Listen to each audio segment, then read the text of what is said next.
Welcome back everyone to my Let's Play of Final Fantasy II on the Wii Virtual Console. Last episode, Rupes, Nell, Georgie, and Lily started exploring the moon.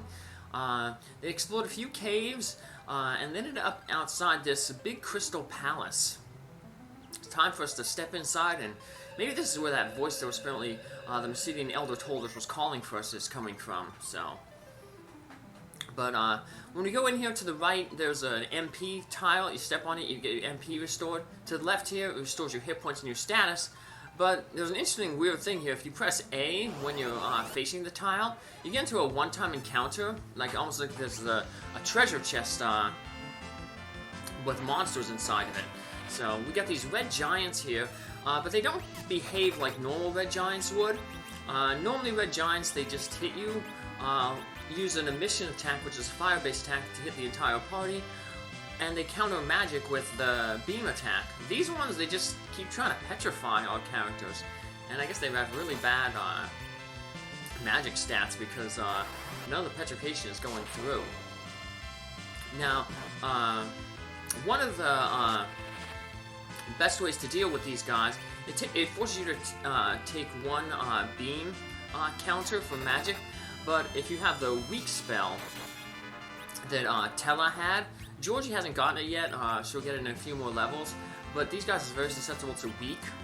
So you just cast weak on them, and then it puts them down to single-digit hit points, and then you just finish them off. They have over, they have like 14,000 hit points.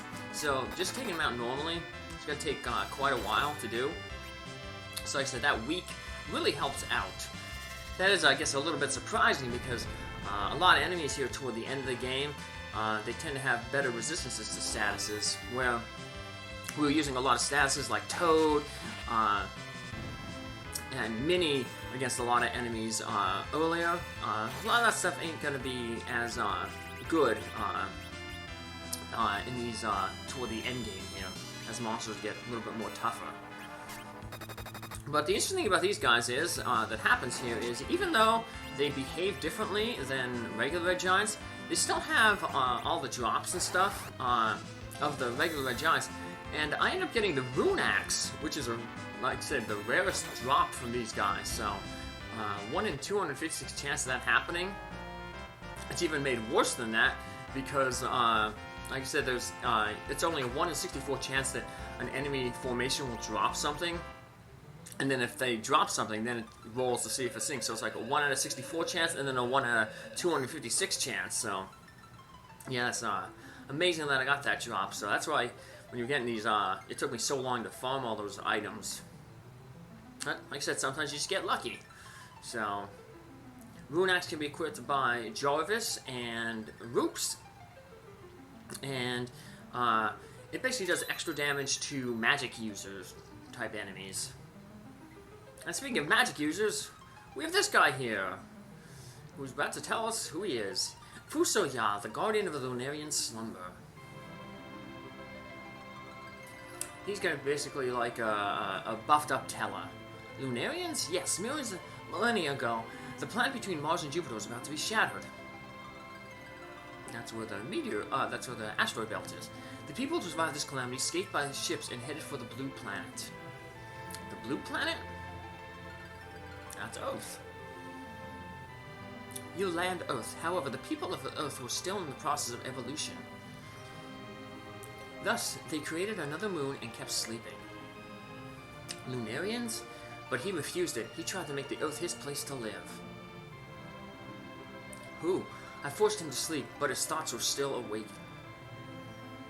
Is that who is controlling Golbez? Who is that? He is Zenus. He needs the crystals as the energy source to reactivate the Tower of Babel. So he apparently has done that. To bring down the Giant of Babel to annihilate the living on Earth. Most of us Solarians are waiting for you folks on the Blue Planet to be able to understand us. What about the big whale?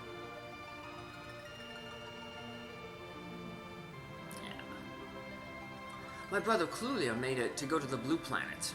He taught you folks how to build the airships and the Serpent Road.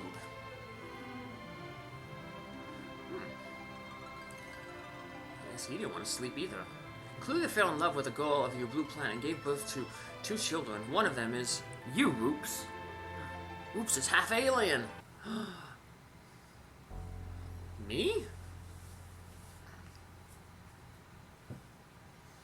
And this is where Rupes starts to put things together. Then the light the Mount Ordeals was, it must be the spirit of your father, Cluelia. That my father is that light. Cluelia gave you his power to thwart the foul machination of Zemus.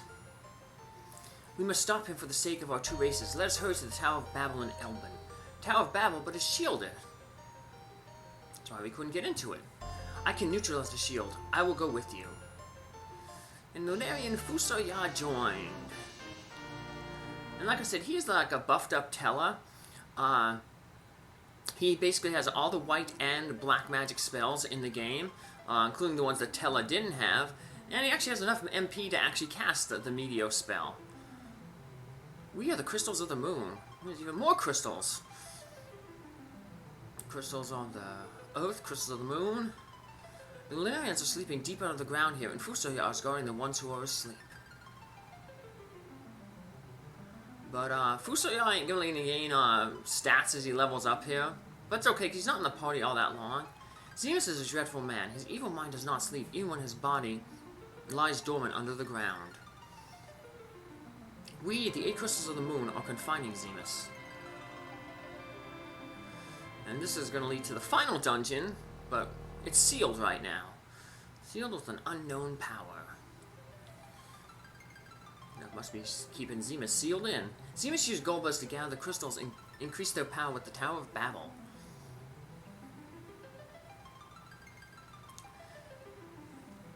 Zemus has set up a field from within to block the way to the core, the path to the core. So Zemus is actually creating that field then. From the center of the floor, there is runs a path that leads to Zemus' core, but it's shielded now. Yeah, by Zemus himself. I guess he doesn't want us to go after him. This moon is maintained by the balance with the 8 crystals on your blue planet. So the crystals give us a little bit more lore. And Fusoya gives us some firepower, including that weak spell that will help us out against like red giants if we fight them again. So here we got some other new enemies. We got the moon cells up there, like those similar enemies, the huge cells and the cells in the underground waterway. If you hit them and don't defeat them in one hit, they end up casting that remedy spell and healing themselves. So you can try to put them to sleep or use the hold spell on them. So don't get any success with it here because unfortunately I'm targeting so many enemies, so it has a little bit less spell power. So. But that's okay, because Fusoya is going to show off the destructive power of his Quake magic. And Quake is really good against those Juicelites and Proselytes. We used Titan to take them out earlier. The grenade floats, but that means that he's just weak to projectile weapons like Nell's boomerang. So, yeah, Fusoya, as a wizard, he probably could go in the back row. Probably be better in the back row, probably move Nell up front. But that would only be if Nell was using the dual sword builds. Right now, Nell is also benefiting from being in the back with the claw boomerang setup that I have on her. And because Fusoya is just a temporary party member, I'm not too concerned if, you know, he gets knocked out and he loses experience in battle. Because, like I said, he's only going to be with us for a while.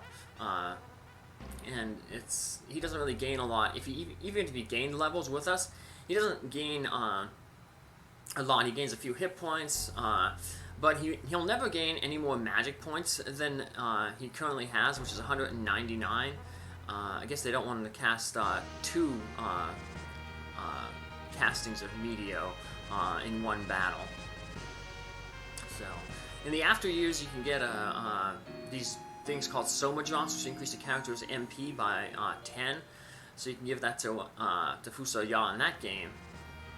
And that actually helps him out because he has an ability called like a prey type ability, and what it does is like it makes him uncontrollable, but he just basically goes into like a chant, and the chant restores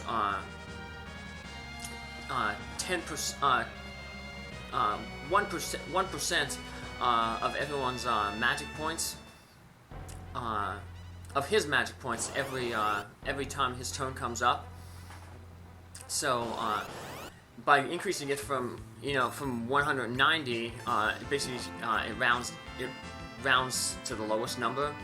So when you use that ability, everyone gains like 1 magic point back every one of his turns, but you basically double the effectiveness of that chant just by giving them that 1 soma drop, because then it goes from 190 to 200, so it goes into 200, into 2 restored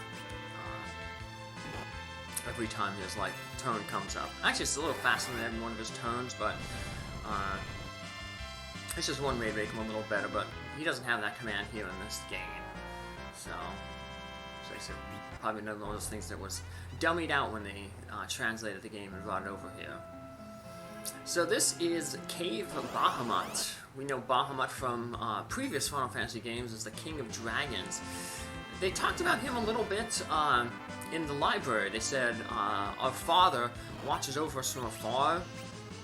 So Bahamut in this game is not the king of monsters, but he is the king of the summoned monsters. Or not king of dragons, he's the king of summoned monsters. So we can get him as another summon for Georgie to use.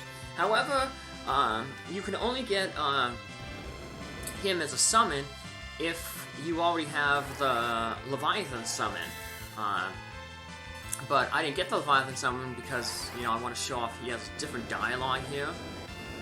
But I'm still going to go through this cave because we'll get some good experience, and we get some new equipment for Rupes and some that Nell might be able to use. But I'm going to put it all on Rupes because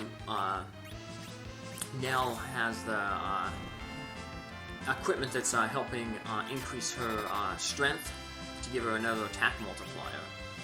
We're going to get like a gauntlet and a helmet, and both of those two things Nell currently is using increase her stats to give her that extra attack multiplier.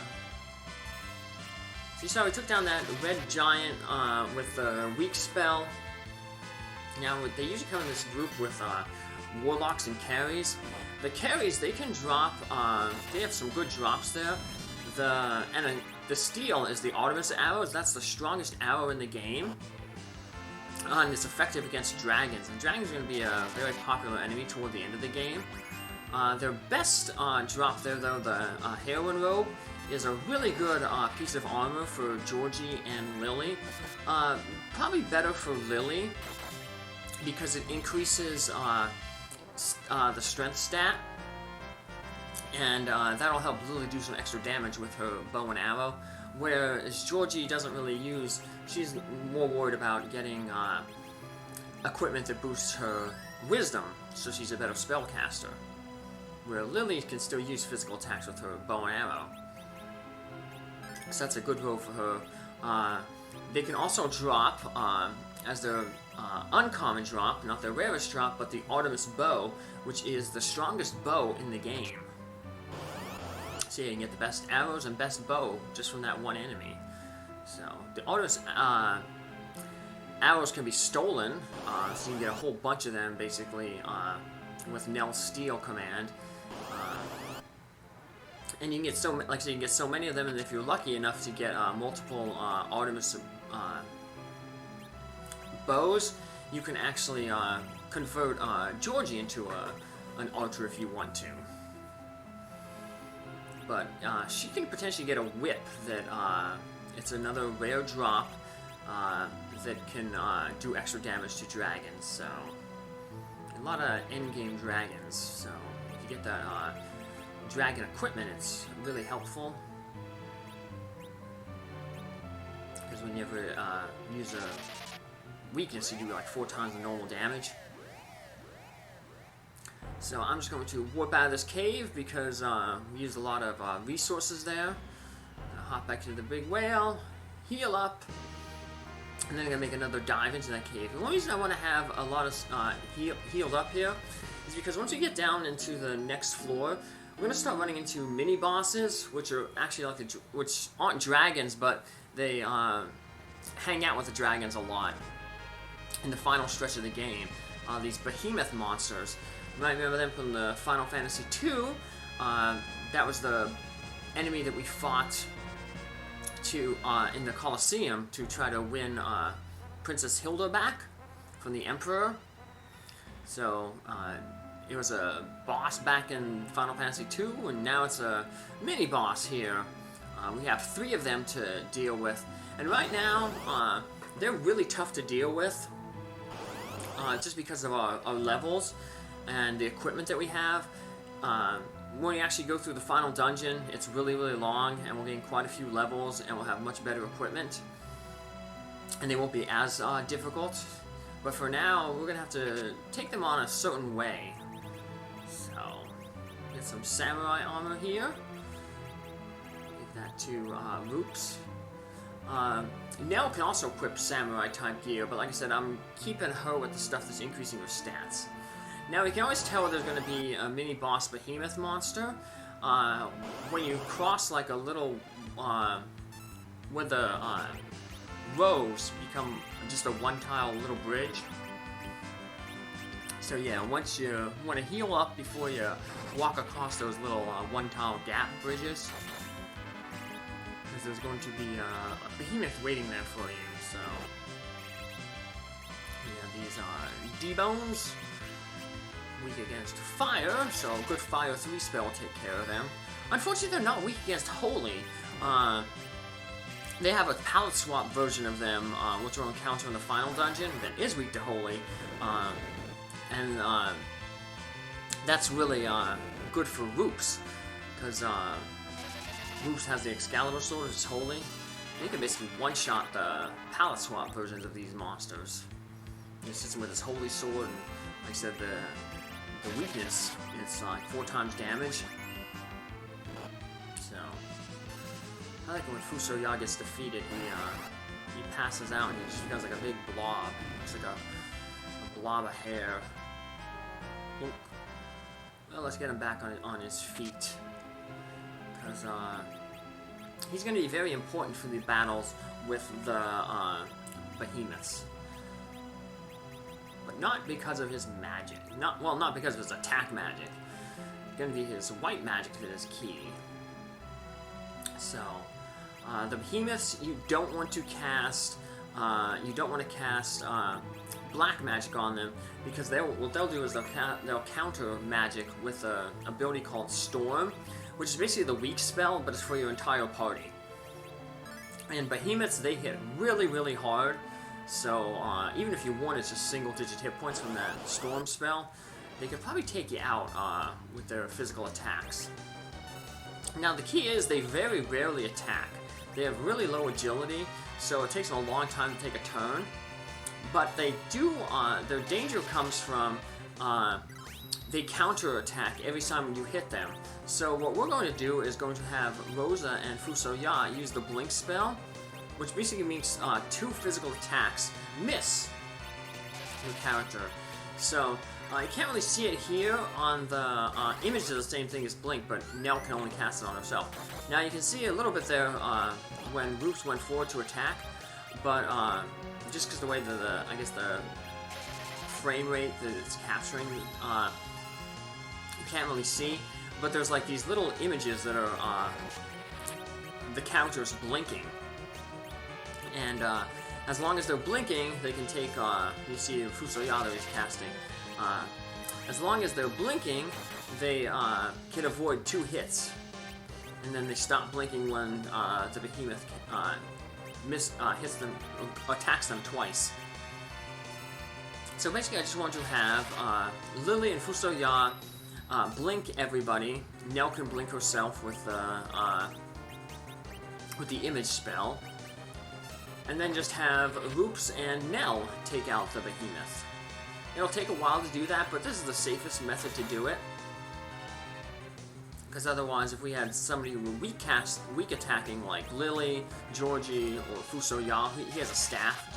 He has like a staff build. They're not going to do a lot of damage, and they're just going to, and the behemoth is just going to counterattack.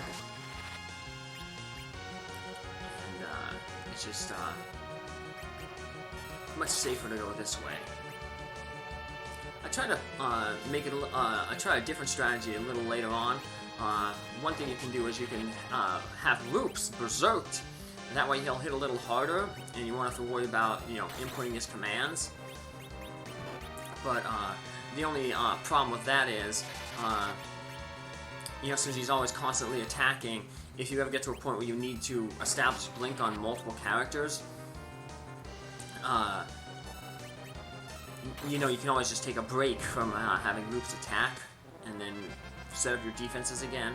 But in the Berserk status, you can't do that. They'll just keep attacking, so you run the risk of the behemoth countering more often. But that's where we'll end the episode here, and we'll take on those other two behemoths in the next time. Take care, have a good one, see you around. Bye.